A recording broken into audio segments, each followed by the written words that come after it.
Yes, welcome into the Wildcard Rewind show. My co-host, my usual co-host, have ditched me this week, so the GOAT has stepped in kindly to help us. But first, let's play the video. I just wanna rewind to when we were young at heart. Back to all those good times. Take me back to the start. Oh, it's a bit weird not having Hannah or Mags here because it's always been them two with me. But no, it's nice to have you, Kev. How are you doing, mate? Thanks for stepping in and rescuing me on this warm Monday evening. Paul, first of all, thank you so much for inviting me on Wildcard Rewind. We've got the best one from Wildcard Rewind. We've got the best two from Fantasy Wildcard, haven't we? So it's going to be a cracking show. It's going to be very fast-paced, off the cuff, plenty of banter as well. So looking forward to tonight's show, Paul. How are you doing? I'm doing really well, mate. I'm doing really well. I'm excited to see how this goes. I've never hosted a show with a mock draft before, and I've participated in some with 30-second picks, and they're a little bit mental, but bear with us. We'll get through it as best we can, and we'll sort of see what we can put together. But I'll bring up, for those watching the video, I'll bring up there we go. There we got the board. So Kev, you've decided to go at the 101. Do you want to, before we started, do you want to tell us why you've gone for the 101, or what would be your ideal spot if you could pick a spot in a redraft? So yeah, super flex redraft. I think if it's one QB redraft, you can sort of, I can tell a story for each position, but I think with it being super flex, I want an elite QB. I want someone right at the top. So ideally first three, a little bit like dynasty drafts, early on first three, get the points on the board. I think as well, like, it all depends on your settings as well, because you've got all these various redraft leagues that we're in, charity tournaments. They're all different scoring settings. So check that out. It might be that you're thinking QB is the play in a superflex, but sometimes, depending on the scoring format, it might be wide receivers, which is favouring so heavy that you might want to go Jefferson. But I wanted to go early on to get the QB, but also to sort of share my thoughts on why this particular selection should get a little bit more respect, I think.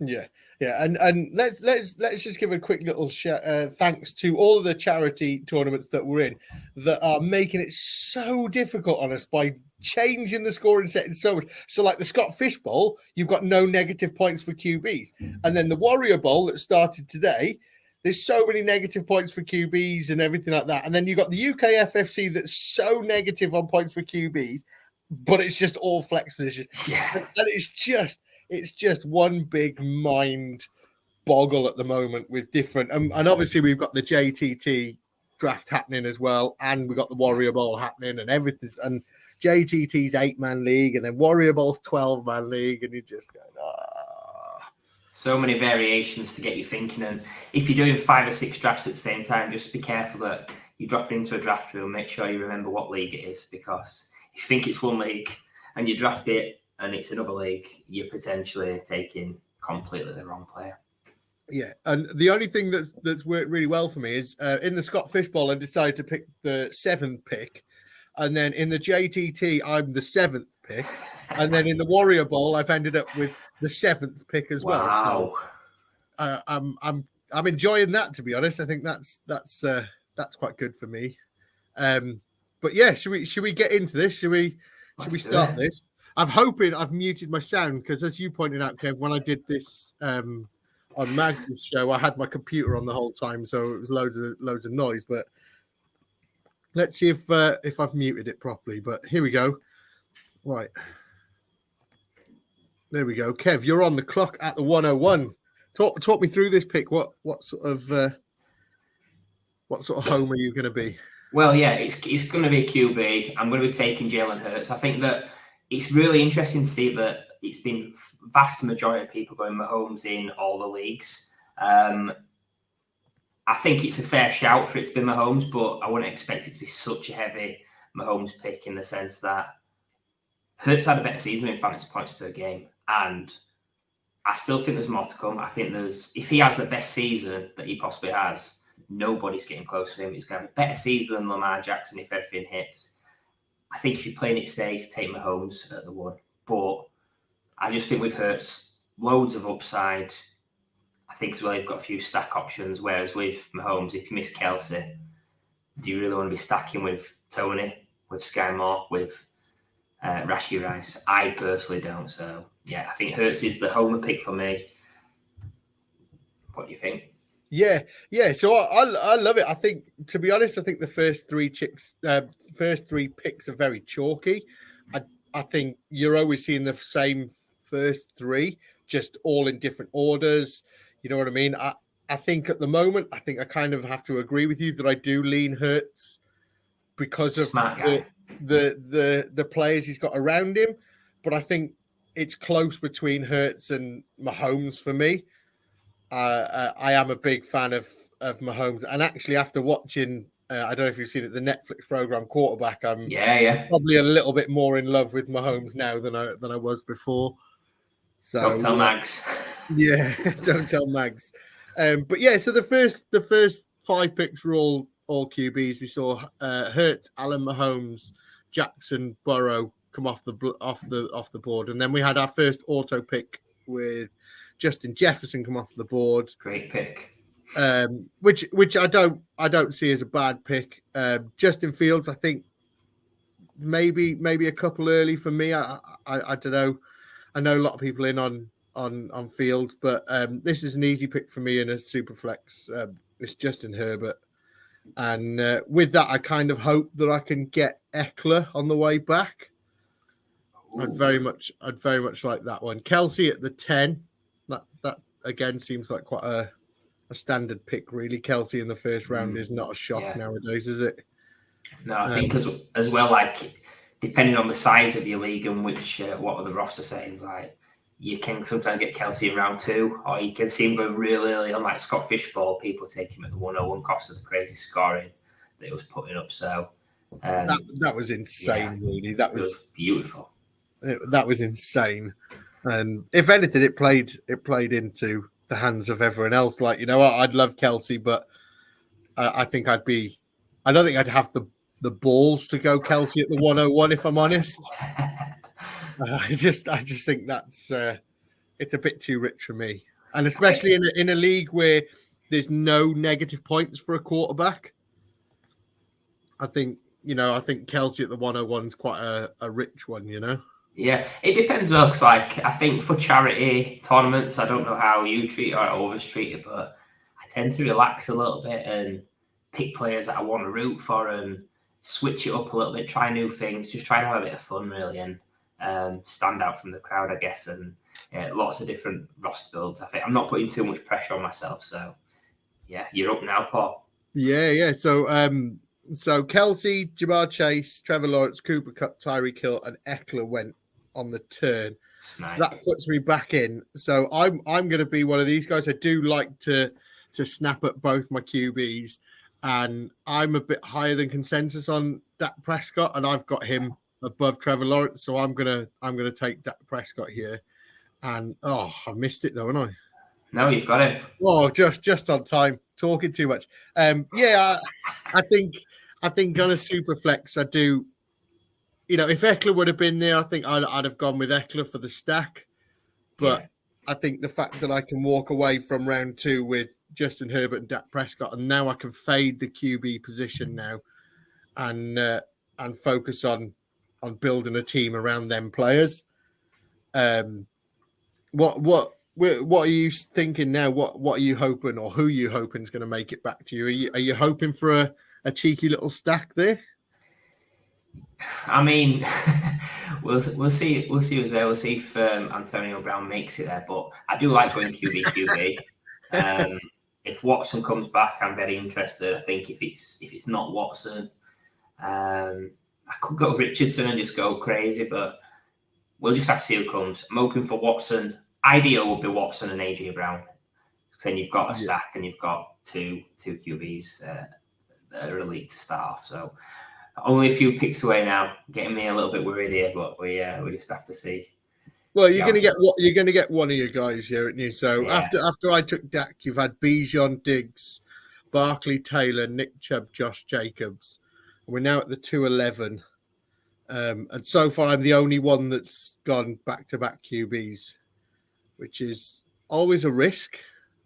I love it. Honestly, like, I know we say it Dynasty about QBs are so hard to trade for, but I just think in Superflex leagues in general, redraft, it's you're building a solid car. You can take your shots at wide receiver. And obviously, AJ Brown went the pick before me. Yeah. I was just about to say AJ Brown. You just got sniped on AJ Brown, but just got sniped. Damn it! But not to fear. Like I said, I'm going to take Watson as my QB too. Which I think it puts me on par with yourself at QB in terms of having the strength there. My team and your team are going to be ahead of the field at QB. We're going to be playing from behind at other positions, but I think that's how I want to start.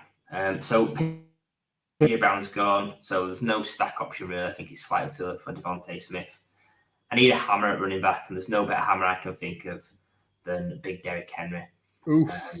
I just think, where's he going there? Like running back 8 in redraft. That's crazy for me because when he's on the field, he's absolutely mega. I think Hopkins actually helps Derrick Henry as well. I think they're not going to be able to put 10 in the box as I've been able to with no weapons. I think it's going to create more scoring opportunities for him and lighter boxes. So really, really in on Derrick Henry in all redraft formats. Yeah, 100%. And also, he has the ability to outscore all the 7 of the running backs that came before him. Yeah. And, we've seen it time and time before where Derrick Henry just absolutely goes, I don't know, supernova on the league and just, and we sort of question it every year and go, well, surely he's going to hit that wall at some point where he's too old and everything like this. And, I like the pick. I agree with you that there is no other running back that I'd rather take over him. And it's, in redraft, you're also playing, that upside on the season. And like I said, he has the ability to finish as the RB1 this season. And I'm excited to see how he gets on. That Tennessee offense is starting to take shape, They've kind of put all the chips into win now, which it assumes that Henry's not going to be traded. He's going to stick around. So very exciting indeed. You're back up, Paul. Whoa. This is going to be a tough one. Right. So I'm going to go running back here. Ooh. Oh. Are you just copying me? Yeah. I've brought you on to copy you. No, I'm going to go Breece Hall because I do think that New York Jets team is going to take a step forward. And the only thing with Breece Hall at the moment is he's a bit of a risky pick because there's a lot of talk of Dalvin Cook going there. Mm. And if Dalvin Cook goes there, then that could be my team gone to shit. Yeah, Dalvin Cook's is gonna hurt some team real bad. Like Dolphins is probably the one that makes sense, but if he goes anywhere else with a start, like I've always said, if you end up in Dallas, I think that hurts Pollard personally. And there's not many other players that would hurt Pollard, but I think Dalvin Cook would, because I think he's got plenty left. Yeah, I don't think Dalvin Cook goes to Dallas. I think the only person they're going to take in Dallas is Ezekiel Elliott. He's going back, and that's the only. I think if they were going to bring in a veteran running back, I think they bring him back. Yeah. So on after I took Breece Hall, we saw Deebo Samuel, Ramondre Stevenson, Jalen Waddle, Mark Andrews. And now you sort of see all these people that are taking their QBs now. Like, so this is where I'm going to go, and I'm not going to ruin your hope of getting Devontae Smith, and I am going to get the stack and take Keenan Allen here. He's absolutely solid, isn't he, in redraft still, Keenan Allen? Yeah, he is. He is, and it was kind of an easy pick with Justin Herbert as my first pick. I've now put them two together, and I like to do that. It's more so in best ball that I prefer to do the stacking, but I think in any redraft format, if you can pair your wide receiver with your QB, you're laughing,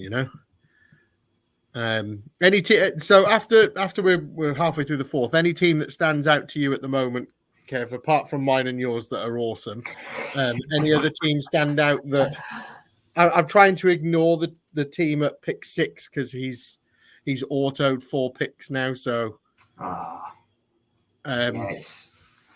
I mean, first of all, we're in round 4. Most teams should be looking pretty good at this stage. If I had to pick one that stands out to me, redraft wise, I like the looks of the long snapper with Jackson, Chubb, Wilson, Mixon. I think he's got to find QB somewhere, but maybe Anthony Richardson's around. So I think, he's just gone. So I was just about to say about Anthony Richardson. I think Anthony Richardson is a better QB3 than he is a QB2. Yeah. I understand that his potential is to be a really, really good QB, and he could set the world alight. But I think he's a bit of a risk this year.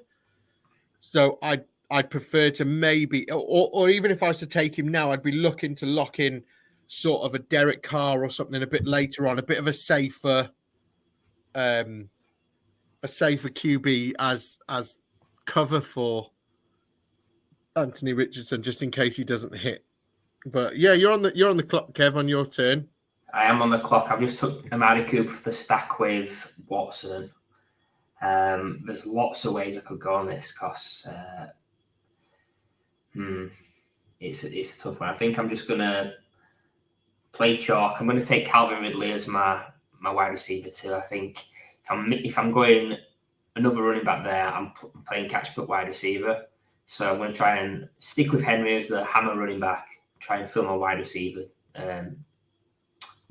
room now, and I think Cooper, Ridley, if they can roll back the years a little bit, I'm going to be in good stead. Yeah, they definitely can. It's if you look at your team 3 years ago, you'd been rubbing your hands together now, wouldn't you? Amari Cooper, Calvin Ridley, Deshaun Watson, Derrick Henry. You just go, oh, show me the ring, Yeah, get me the money. So I liked. I'm going to say this. I liked Orkney Bowles' team for the first 3 picks. I'm not a fan of Drake London though. Lots of questions, isn't there, for this season? So yeah, I don't know. I've got a lot of the Falcons in all of the tournaments and stuff. I've got quite a bit of Kyle Pitts and stuff like that. But I don't know. Drake London I feel like there was better on the board than Drake London there. Yeah. I think it's a really interesting one, isn't it? Because I don't know if you've seen this, but in redraft, I see a lot of dynasty picks. The sexy young names that people think, oh, they're amazing. But actually, when you look at the points per game from last season and what's predicted this season, they're not quite there. So it's interesting to see that creep in, that because dynasty is sort of growing, that mindset is coming into redraft. And it's for anybody that's got the finger to the pulse, they're getting loads of value in redraft leagues, taking these veteran players that are going to score lots of points over the young sexy thing, which, yeah, if they're great next season, awesome. We're on about redraft, we're on about winning everything this season. Yeah. So this is going to be a bit of a bold one, to be honest. I want a wide receiver. I'm looking at the names: Hopkins, McLaurin, DJ Moore, Watson, Godwin, Pittman, Brown, and Ayuk. And the only one that stands out there for me is Brandon Ayuk. And I think he takes a step forward in that team this year. Are you hoping that Purdy's the QB? Yes. Like, would you be concerned if it's Trey Lance or Sam Darnold? You'd be worried about that pick, wouldn't you? I don't know. Sam Darnold can throw the ball, okay? He can throw the ball. He just sees ghosts and things, and they just put him off. Pipes. You know what I mean? He has a bit of mono or something, and and it just all gets in his head. So yes, I am with that pick. I am banking on Brock Purdy being the quarterback. I see no reason for him to lose that job, if I'm honest. I understand that Trey Lance is a really good QB, and they invested a lot of high capital in him. But actually, when Brock Purdy came in, I don't think he did anything wrong to warrant losing that job. If you get what I mean. Yeah, I think provided he's healthy, he's going to get a shot, isn't he? He didn't really do anything wrong. He obviously lost the Eagles in the championship game because of an injury, no QB. So he's going to get a chance. I think actually Trey Lance is going to get another chance, but it might not be this season. So redraft pick, very dicey if you're taking Trey Lance. So I would expect Purdy, but you know what Shanahan's like. He'll probably start Daniel week 1. Yeah. He'll do anything to mess with people's heads. So in the news recently is DeAndre Hopkins. He's just signed with the Titans. Now I'm banking on the talent here more than anything, and I'm thinking that as my wide receiver 3, DeAndre Hopkins could actually be a solid pick here. I'm just having a look down the list. You've got 2 seconds, Paul. So yeah, just having a quick glance down the list.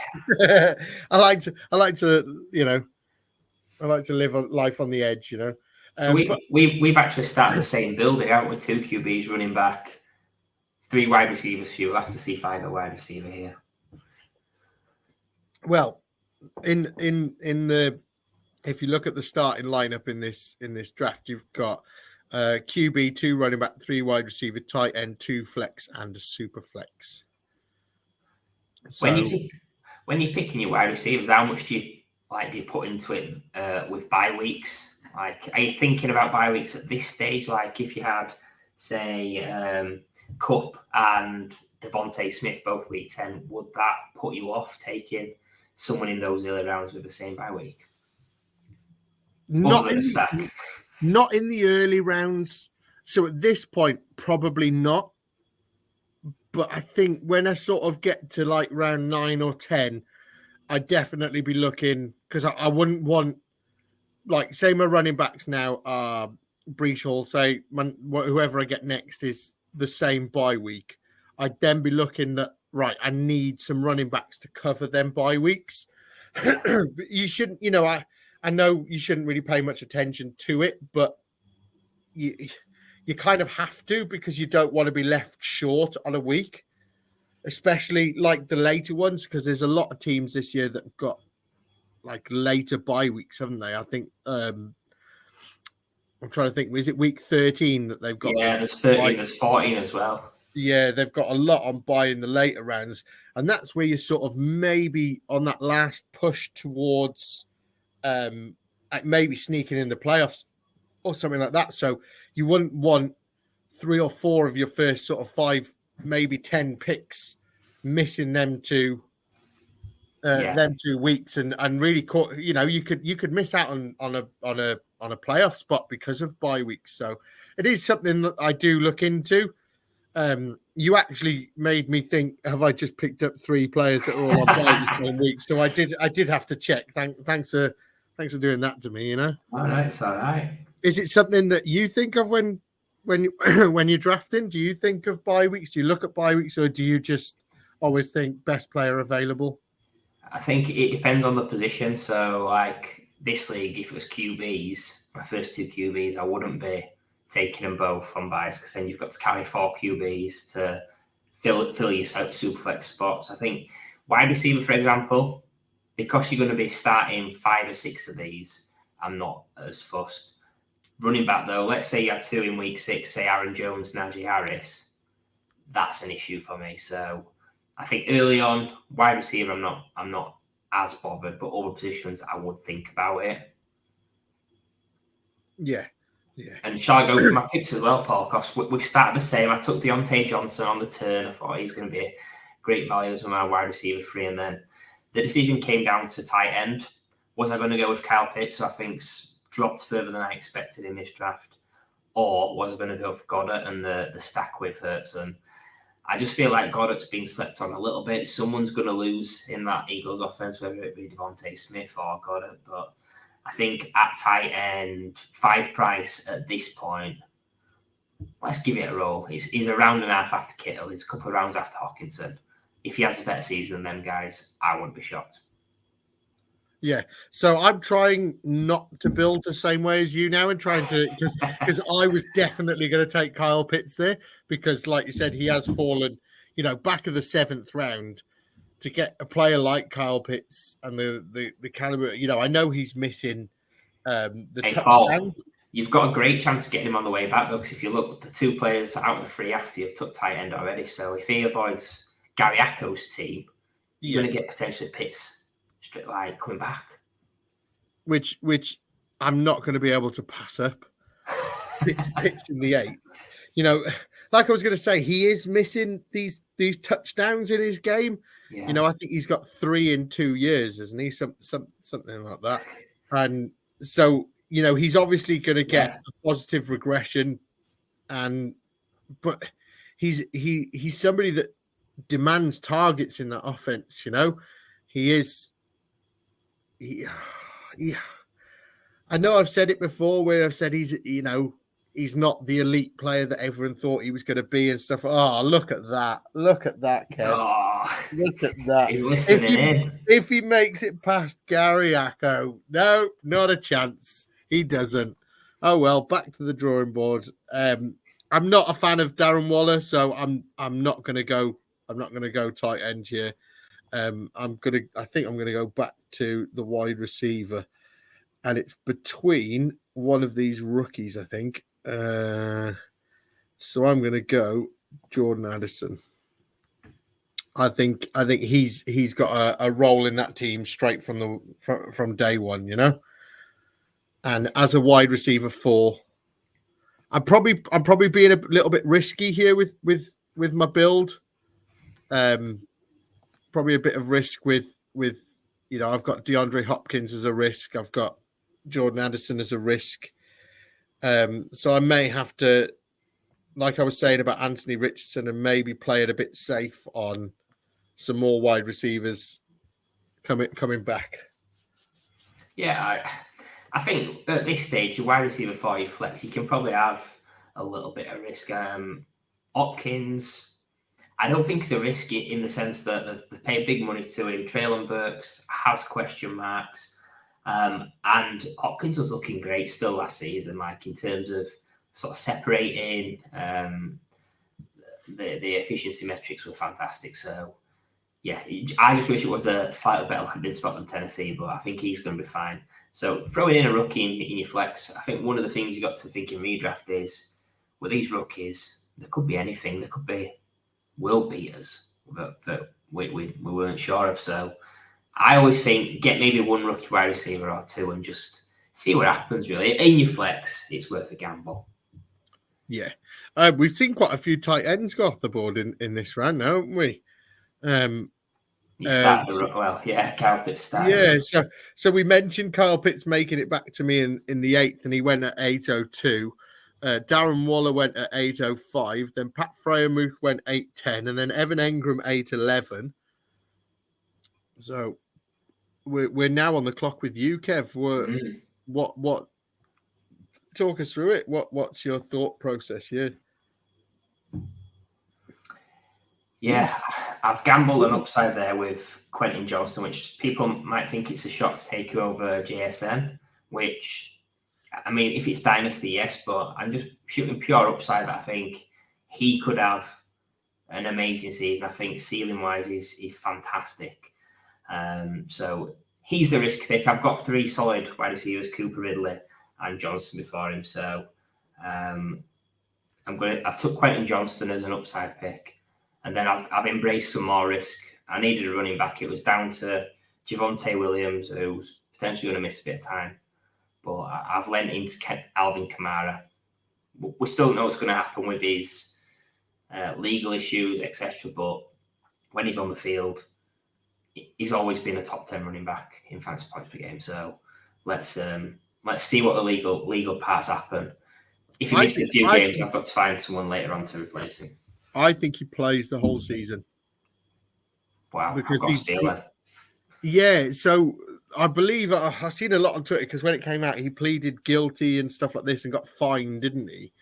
So there was a lot of talk saying that he's probably not going to miss any games and just pay a fine. Yeah. So I know a lot of people, especially in like the Scott Fishbowl 7 chat, were just sort of saying like, people are going to grab a steal now with Alvin Kamara taking him late on and taking that risk. You potentially got somebody who's going to start the whole season.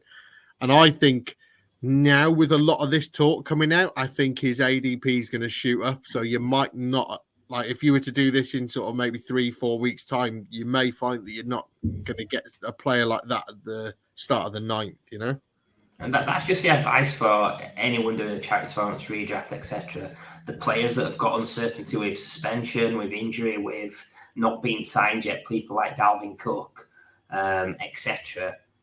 As soon as they sign with someone, their ADP is going to jump. So just got to take a chance on Dalvin Cook, because when he signs, if he lands in a great spot, if he's back on form, if he's in a situation like those in Minnesota and you're landing a top 5 running back season so far into your drafts round 7, 8, 9, it's such an advantage over the field you've got.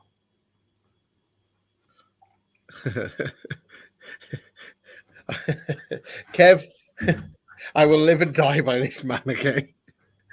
I feel like it was you banging on about him last year, and I swear to God, one day he's going to be a really, really good wide receiver. But so those of you not watching, I've taken Juju Smith-Schuster, wide receiver of the New England Patriots, and yet again, I'm going to sit here and hope that he can achieve what he did in his rookie year. Was it? Well, yeah, I think his second season he was a top 12 wide receiver. Yeah, Juju actually came up on the Dynasty show, which is dropping tomorrow, and let's just say that Hannah was pretty down on him and I was pretty high on him, so we had a bit of a disagreement there. But obviously, I'm sticking with my boy Juju. You've brushed off, you've brushed off on me. So speaking of sticking by their boys, I'm going to stick with my boy now, Brian Robinson, running back for the Washington Redskins. I really like Brian Robinson. I came on the Dynasty show last year and planted my flag on him, and I stand by it that he is going to be the lead back in that team this year. Look, I think we have got to give Robinson a bit of credit. Like, I think as a talent, he's not amazing, but he got shot in preseason. He came back. He won the starting job. He had a solid role within the offense. It looks like he's going to have a solid role again in a potentially better offense. So we do give you some stick, but I think you got that one spot on, Paul. So yeah, and I'm not surprised you faded Kyle Pitts. So Kev, at what point now? So me and you both went back-to-back QBs early, and we're seeing a lot of teams, like the team at pick 8, who's taken Brock Purdy and Trey Lance with his last 2 picks. A lot of these QBs are now heading off the board. At what point do you think, right, I need to look at the QB situation and there's potentially not much left? At what point do you think, oh, right, I need to grab my QB3 here? You always want to have a QB3, especially Superflex, because you don't want to be playing from behind on any week. But I do think if you're starting QB, it's pointless you being like one of the first to take a QB3, because you need to be building at other places.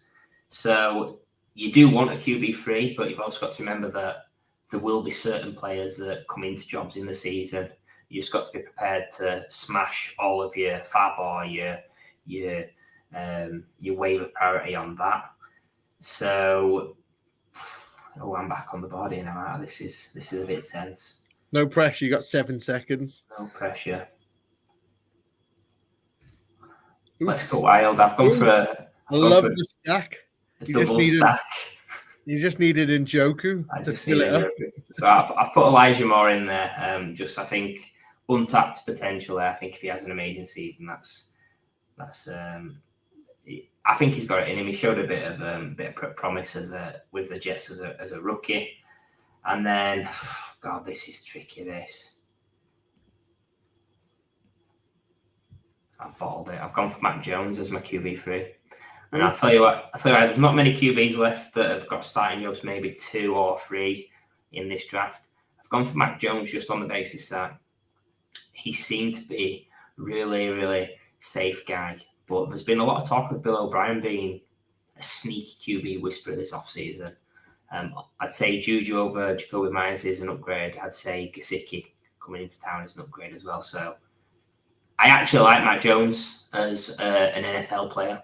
I love the value. I've just had a quick little look, and I think he's come off as QB 30. So I love the value of that there.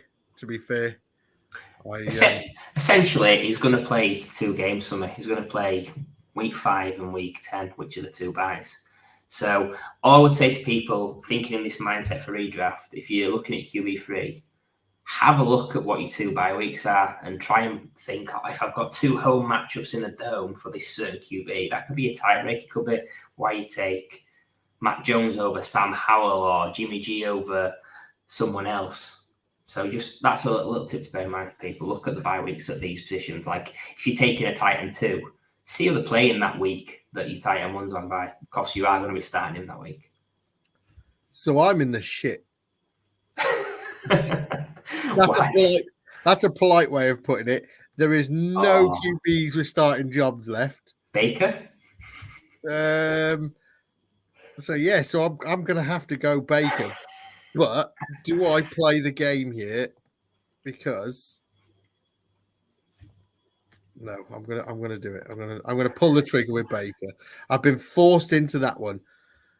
You could have played the game, but it's if it got past the guy with 2 QBs. I'm not trusting Gary Acko, because last time we said if it gets past him, it'll be fine, and it won't get past him, and he'll take it because I'm sure he's listening somewhere. He's listening to our conversation somewhere. But yes. But no, I probably left it a bit too late, but then. I don't know. Maybe Team 3 would have been different. Not Team 3. Team 6 would have been different because he's autoed the whole thing. He's gone Jefferson, Barkley, Adams, Smith, Judy, DJ Moore, Swift, Cook. Then he's got Stroud, Pickett, and Sam Howell. And I feel like it's an amazing build, 0 QB. Yeah, I love it. But it goes to show. It goes to show, doesn't it, that you can do it. And you've just got to remember, it's redraft. There will be a QB that comes off waivers, a backup job that comes. Like you're not telling me that there's not a real possibility that Jacoby Brissett starts or Taylor Heineke starts or even Will Levis starts. So you've just got to be prepared if you're leaving yourself light at a position like running back or like quarterback, that you don't want to be messing about throwing $10 here, $12 there on wide receivers. Just be saving up for that one smash play that comes available, and you're taking him all. 100%. But yeah. So I've got my guy at tight end. I love Greg Dulcich. I think that whole Denver team takes a step forward this year. I think Russ will never look as bad as he did last year. So I'm looking forward to Greg Dulcich. I think he had a half decent year last year in a bad offense, and this year it's just going to take that step forward. So I've gone for him. I was going to take Dalton Kincaid, but I'm never going to draft him ever again because I just feel like Mags is going to give me so much stick for that. Yeah, like I just think like with Kincaid, obviously it's crazy his value in Dynasty, but like rookie tight end, come on man, like he's not going to have an amazing season. So yeah, anybody taking a rookie tight end to be the starter in redraft, you need to give your head a shake. Sorry, Mags. So let's talk about Team 5, who's gone Joe Burrow, Jonathan Taylor, Tua Tagovailoa, DK, Travis Etienne, Chris Godwin, Kenneth Walker, George Pickens, Pacheco, Gabe Davis, Garoppolo, and then starting tight end Dalton Kincaid. I mean, it was going so well, wasn't it? Yeah. I suppose he's taken Kincaid there, maybe out of the fear of tight ends and stuff. If I was him now, I'd be looking at maybe. I don't want to say it because I'd probably look at maybe a late round flyer on him, but if he could look at somebody like Gerald Everett, yeah, maybe you've taken your risky tight end. If he hits, amazing, and you're laughing. If he doesn't hit, you've still got Gerald Everett sat there as a safety net for that player, you know. Yeah, and that's the thing. Like, if you're taking one of these, like, let's say you've took, I don't know, Kyle Pitts, someone like that, or maybe one of the later tight ends. There is players at the back where, like, Gerald Everett's the main one, but if you're feeling like a super crazy, you could go for a guy like Irv Smith. This is tough. This. So I've got carried away a bit here. My team's gone down the pan. 2016 called, Kev. They want their running backs back. It's so funny. Like, I've took Jonathan Mingo at wide receiver just because I think we're on to bench spots. It's upside. We don't know what he's going to be. He got top 40 draft capital. It's a wide open wide receiver room. And if Bryce Young's any good, I think Mingo's going to be the main man. So I think, yeah, lottery ticket. Let's see what happens there. And then, like you said, 2016, I need a running back free. I've gambled on Ezekiel Elliott. Like, I'm not expecting a ton from him, but I think he will have a majority role or a 50-50 role somewhere. And wherever he goes, I think he's going to be able to pick the team, and it's probably going to be a team where he's going to get goal line opportunities, touchdown opportunities. It's probably going to be Dallas. Yeah, I've just gone for Deontay Foreman. I was listening to a podcast the other day where they were talking about Deontay Foreman and how he could potentially be the underdog in that backfield and somebody that could step into that role. And I really like it. David Montgomery left there this year. Everyone was sort of convinced it's going to be Khalil Herbert that steps into that role. But I worry, we've seen it. We've seen him do it. We've seen him.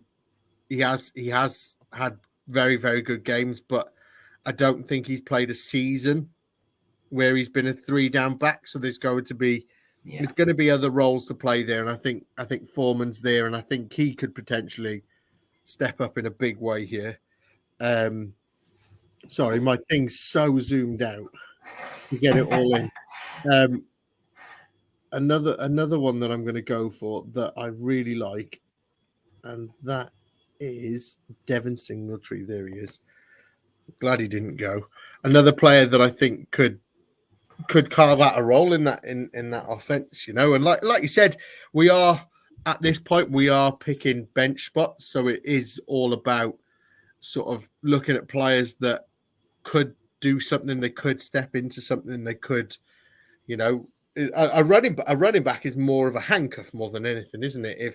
If somebody gets injured, they step into that role and stuff like that, But I genuinely see both of them, Foreman or Singletary. I could see one of them carving out some form of role in their offense,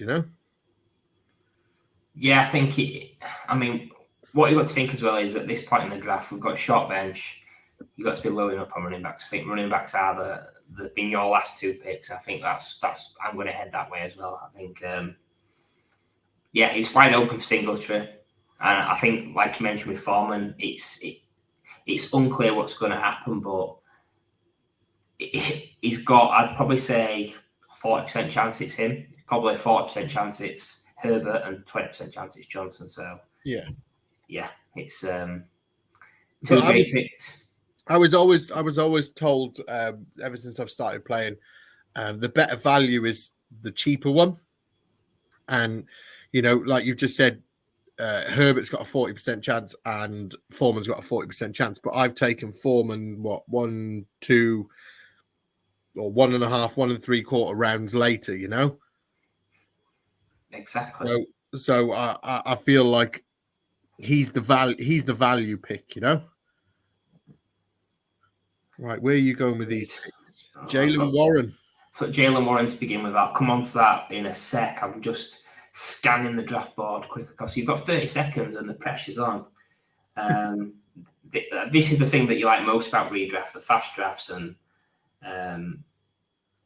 there's a lot of pressure to make your picks. I've made my final one. I've gone Jerome Ford, just on the basis that at the moment he's the running back 2 in Cleveland. I've already got a Cleveland squad going on there, so it might be tough in week 5, but at this point I'm not too worried. I think what you need to be doing as well is, like, if you're ever in a redraft league with a kicker, personally, don't draft a kicker, draft an extra running back till you get to week 1. Drop your worst running back, pick up a kicker. That's how I would do it personally. Unless there's some funky scoring where kickers get loads of points, then obviously you can take it or leave it as which way. So what you're saying is, in Scott Fishbowl, draft a kicker. Yes. Unlike good friend of ours, Matt, who didn't draft a kicker and basically said in the waivers he's just going to pick up a kicker, you know. And this is the thing, like, people were gravitating towards Justin Tucker because he's the most well-known, he's amazing real-life kicker. Generally always in the top 5 or 6, but if you get lucky, if you want to try and play the game, you might be able to get Tucker's production just by not drafting one, picking up one, and then playing it like 4-week periods at a time and trying to find the... Like last year, Cameron Dicker, he was on waivers and he had a spell where he came in, he was playing for he came into the league, he played for a bit for the Eagles, a bit for the Chargers, I think, potentially. And like he was on every waivers because he started the year not on a team. So you can find them. It's like any kicker, it's so random, apart from the very elite ones, but even still, the elite ones aren't as predictable as, say, a Travis Kelce or a Patrick Mahomes. Yeah. I'm trying to think who I drafted in the Scott Fishbowl at kicker. It was Hopkins from the Chargers. Yeah. So a bit of a risky one, but if he plays, he's I quite like having the Chargers kicker. But I only drafted one, and that was in the last round of the draft, to be fair. But yeah, with my last pick, I did pick up Gerald Everett. I think team 5 has got Dalton Kincaid and Sam Laporta. That seems like a lot of risk to me. And Chica Conquo. and Chig, to be fair. Right, is that Matt? On the tight ends. Right. I've just zoomed it in a bit. Kev, we've not got long left, mate. Is there any? Let's have a quick little look at your team then. How are you feeling about your team? So you've gone for Jalen Hurts, Deshaun Watson, Derrick Henry, Amari Cooper, Calvin Ridley, Deontay Johnson, Dallas Goedert, Quinton Johnson, Alvin Kamara, Elijah Moore, Mac Jones, Jonathan Mingo, Ezekiel Elliott, Jalen Warren, and is it Jerome Ford? Jerome Ford, yeah. Jerome Ford. How are you feeling about that build? Would you be happy with that build, or? I think in the main, I'm happy. QB is obviously sound because I've got 2 elite QBs, no issues there. I mean, Mac Jones is QB3. It's not a huge risk for me because he's only going to play 2 games max. I think running back wise, very, very pleased with Derrick Henry. Kamara, I like the value there. And then towards the end, you've got Zeke, Warren, and Ford. All I'm going to say is, and this is in all formats, when you think about backup running backs, it's not skill. People, you can sort of predict who's got a potential ambiguous situation, who could potentially be more injury prone. It's a lot more luck than skill. That's why you're taking lots of shots at backup running backs. If you're taking, let's say in this format, you're rostering a total of 3 running backs, it's not the right way to do it because there's such a risky asset that you've just got to get so lucky with it. So if anyone ever tries to tell you that, I'm so skillful for having this running back that's coming to a starting job, there's a lot of luck involved. Wide receiver wise, again, Cooper, Ridley, Johnson, I like that. After that, it gets a lot risky for me. Quentin Johnson over JSN, possibly a head scratcher, but I'm thinking upside.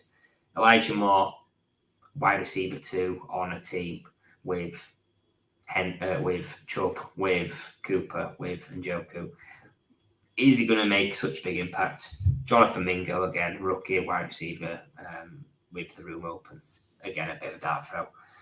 So there's question marks there. I think tight end, Dallas Goddard, the only one I've took.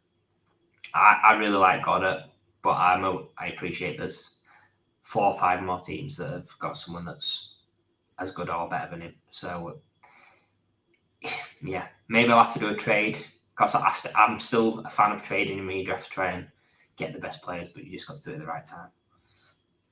Yeah, so I like Goddard, and I think you've probably picked him at his ceiling, like, you know, with Kelsey, Andrews, Hock, and Kittle coming off the board before him. I think, you know, that's probably where he's going to finish the season as the 5th best tight end.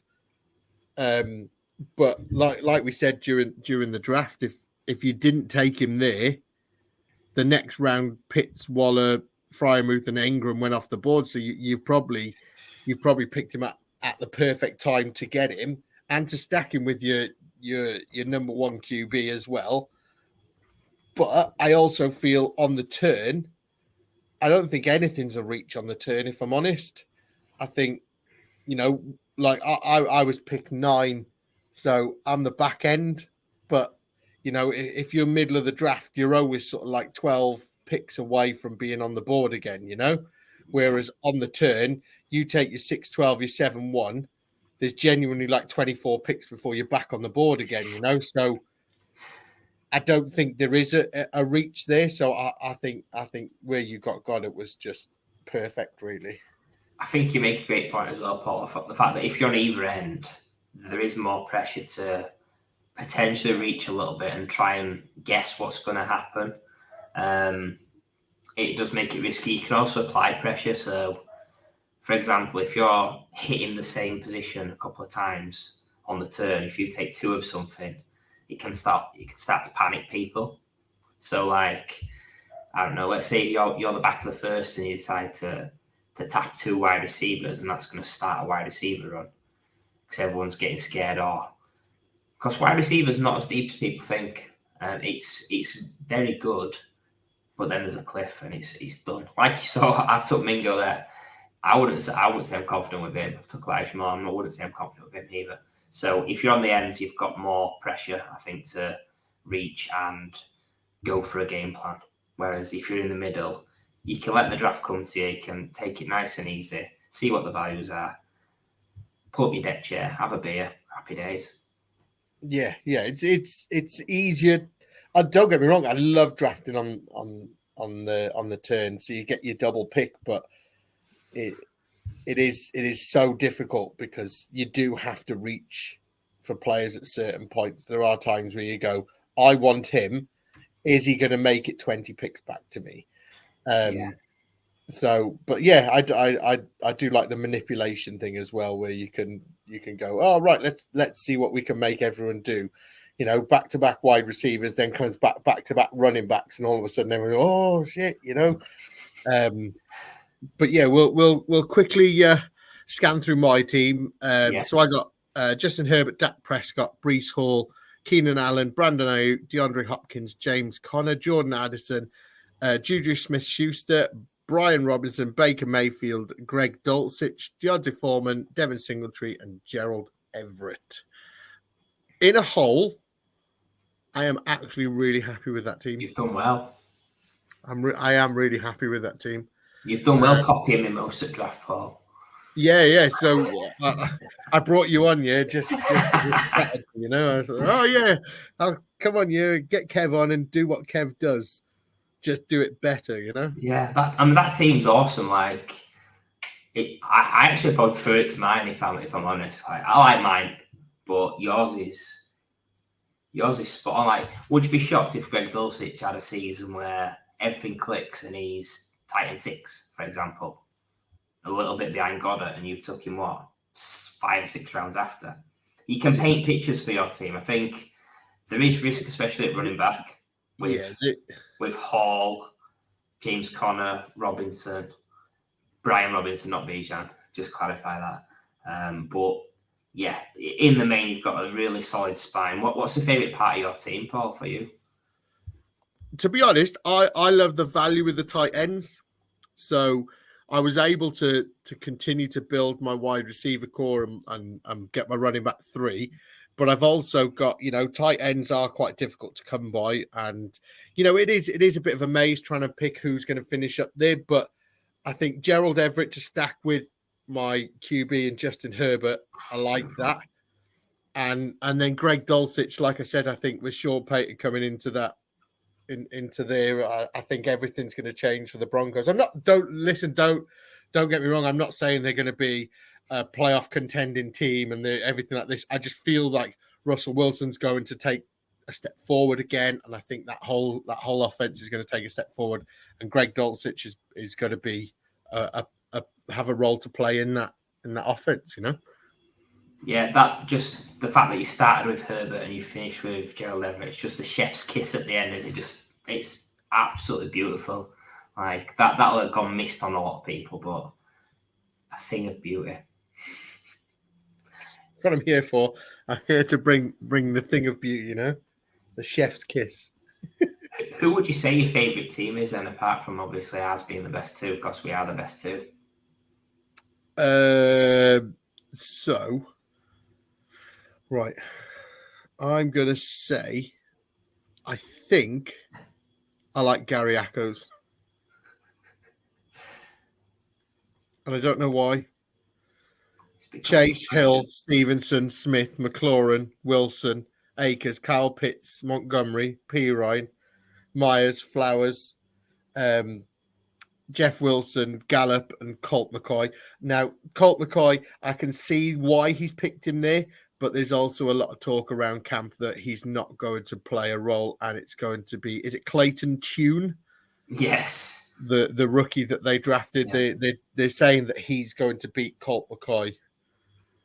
Because if you remember right, Colt McCoy was actually benched for... Oh, what's his name? What? Is this last season? Yeah, last season. He was...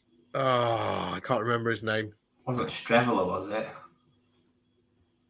I can't. His name's gone from me. I won't... Without Googling it, I won't remember. But he missed a game through injury, and then he was back for the next one, and then they didn't start him. They went with the other quarterback, and then he was really bad, so they brought Colt McCoy back in, and I'm like, they're just toying around with bad QBs here, It's amazing. It's amazing, actually. Just final thing for me, just looking at this, is it shocked me how very little team builds were around wide receivers from what I've seen in other redraft and best ball teams this season. Yes, I've seen a lot of, yeah. The only one is Team 6, and that was the one that autoed. Yeah. So that was the only one. Redraft players love running backs. They do. But yeah, Kev, with that brings us to the end of the show. Have you enjoyed yourself on the rewind and doing a mock draft? Yeah, I'm wearing blue. I've had an absolute fantastic evening with you, Paul. You told me earlier today that it's your wedding anniversary, but then you actually lied to me. That was yesterday. So hang on. I didn't come on there and say that it was my wedding anniversary. I put a post on Facebook, and Ali seen that and then wished me a happy wedding anniversary. So I thought you were spending your anniversary with me, but other than that, I've had a great time. Thanks for having me on. We've had a great mock draft. We've timed it perfectly. Plenty of great discussion. I'm very proud that we've raised a lot of great points on game theory and everything to do with redraft. So thanks for having me on. It's been a lot of fun. I'm sure the audience have got something from it as well. So cheers for this lovely evening. Thanks, Kev. Really appreciate you. But yeah, guys, we'll catch you next week. Taking back to the sun.